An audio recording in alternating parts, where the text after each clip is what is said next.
Good morning. Welcome to Fabulous Friday today. I'm losing my voice because I'm talking too much on stream. So I'll try and get through this like the best that I can. Today, English is going to be replaced by science, which is normally what would happen in the classroom. We have an extended science session on a Friday. There is quite a lot of elements to this. It is quite involved. In the classroom, we do science for about an hour and a half. So do expect this to take just a little bit longer than a standard English lesson might take. That's just a context of where we are. Okay, I've got to talk quite quickly because I've only got 15 minutes and I've got quite a lot to show you. So let's go from here. So today we are scientists. So obviously this is not my PowerPoint. This is a Mr. Beige PowerPoint. You can tell because it's really fancy. So science is the systematic study of physical and natural world through observation and experiment, a bit of which we are going to do today. So scientists are really, really important because they discover new things, they answer questions, they improve people's health and make life easier for others. Obviously, science is really, really important at the moment. My friends and family that are scientists, are really leading the way in things like the coronavirus vaccine. So science is really exciting field, especially at the moment. Oh, that hasn't worked at all. This is supposed to be our learning journey this term. I don't know why that hasn't worked. In my PowerPoint, that has like stars and stuff on it, so you can't really see that. Right, I'll talk you through. So that red thing there is supposed to say, today we are going to be looking at some properties and materials. The yellow one says we are going to move on to doing some mini experiments and then eventually look into why changes are reversible and irreversible. I'm going to tell Mr. Beish's PowerPoint doesn't work. Oh, there we go. Oh, sorry, Mr. Beish. It's all fancy. There we go. So you can see it properly now. Okay, learning objective for today. So we are learning to compare and group everyday materials based on their properties. Don't worry, I'm going to explain all of that through. So the connections it has to the previous lesson is the experiment that you did last week that was kind of working out what you already knew about this kind of thing. So vocabulary today, compare and group, property and properties, hardness, solubility, transparency, conductivity, thermal, and magnetism, which I'm going to explain as we go along. Parents, today it will be useful but not essential if you have the following items to hand. You need a nail, but it needs to be made of iron. Some sugar in a bag is ideal, like a plastic bag, so your children can see it. An aluminium can, Coke can is ideal. A glass object of some kind, like here I've just got like a little kind of, you can't see it there, like a little sort of pudding dish thing. A wooden spoon and a fridge magnet. So if you have those to hand, that's great, but if not, it doesn't matter. Okay, so we're going to start. Those are the materials that I've just listed. So we're going to start. So if someone asked you to sort and group these materials, how would you do it? So there's obviously an infinite number of ways we can do it, but how would you? So I might start by thinking, okay, I'm going to sort them into metals and non-metals. So I'm going to, the Coke can is made of metal, the nail is made of metal, but the sugar and the spoon and the glass are not. So I might group them like that. Try to think of maybe 3 ways that you could do it. No right or wrong answers. It could just be, are they red and are they not red? That would be a perfectly legitimate way to sort them. Can you eat them and drink them, or can you not? That kind of thing. Okay, so just pause here and have a go at that.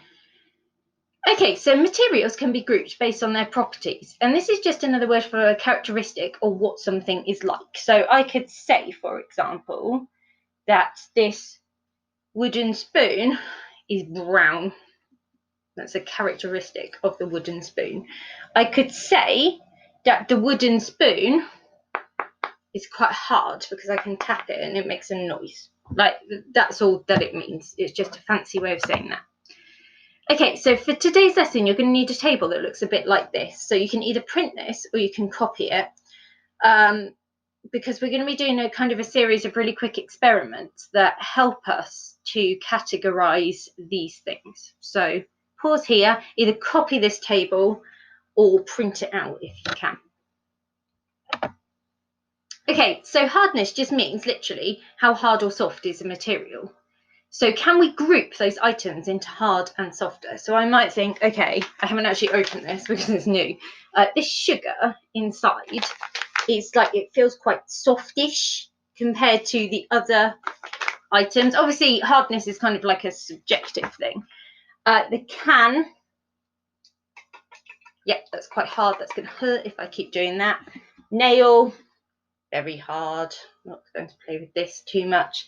Glass, yep, very hard. And the wooden spoon I've already shown you. Yep, very hard. So then going to go back to our table. And in the first column, we're going to say whether, so if the item is, we've decided is hard, we're going to tick it. And if it's not, like the sugar, we're going to cross it. Okay. And then guess what we're going to do next? We're going to repeat that for each of those. Okay.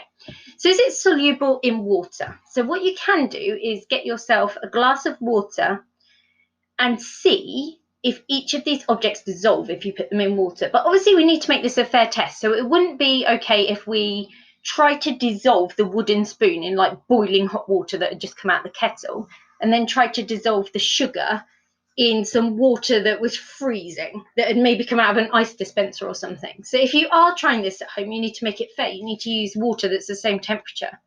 You can try this if you want. As a quick tip, you might need to give your stuff that you're trying to dissolve a little stir with something as well. And then you're going to pause and you're going to fill in your table. It's absolutely not necessary to do these experiments. So for example, I know this glass is not going to dissolve in water. Like no matter what temperature water I put it in, I just know that it's not going to dissolve. So you absolutely don't need to do each experiment. But if you want to have a go, take some pictures of yourself, please do. Okay, so are your items transparent? And this means that you can see through your item. So you can get your item like to your eye. Can I see through it? No. Okay. What about this one? Can I see through that? I don't know. So can you think of any other materials that are or can be transparent, and then just fill in your table for that? So are they transparent, which basically means can you see through them? Okay, next one. Right, do not try this, okay? I'm not suggesting anybody tries this. I don't want anyone to try it because some of these things could be really dangerous. So is your item thermally conductive? So this means if you heat it, it gets hot. This experiment is a lot trickier because obviously all of your items, like these two, are going to get hot at different temperatures. So I've just had a quick Google and found that glass really only gets hot and starts to melt at 1,000 degrees C. Obviously, you don't have anything in your house that can melt things to that temperature, and I don't want you to. Apparently, glass shatters at 850. However, sugar caramelizes, so it will turn to caramel at 140 degrees C. Thank you, Bake Off. I've learned something on that. So it's an imaginary experiment that you're going to be doing. Do not do it. Please do not attempt this. How would you make that experiment fair? So you would need to have a target temperature. So say we imagine that we have something that can heat all of these items to 200 degrees C. And then you're going to think, would these items get hot at that temperature? So you can do whatever temperature you like. I mean, you can do 1,000 if you want to, but I'm going to suggest 200 and then fill in your table. That one's just a bit trickier. Okay. Are your items magnetic? So you're going to get your fridge magnet and then you're going to run it over your items. So got my spoon, I put my magnet to it, not doing anything. Okay, I have got my nail here. I'll stick it to the magnet. Now hopefully you're going to hear this. Did you hear that? That stuck to it. So if an item sticks to a magnet, it's magnetic. Are there any surprises in there? If you can possibly do this experiment, please do it, because actually this is quite useful, this one. Something to think about, are all your metals magnetic that you've got? Please keep the magnets away from any devices, or that's why I wasn't trying to get it too close to my screen. Devices, credit, debit cards, the TV, etc., because it will ruin them. Like, don't try this, and then just fill in your table.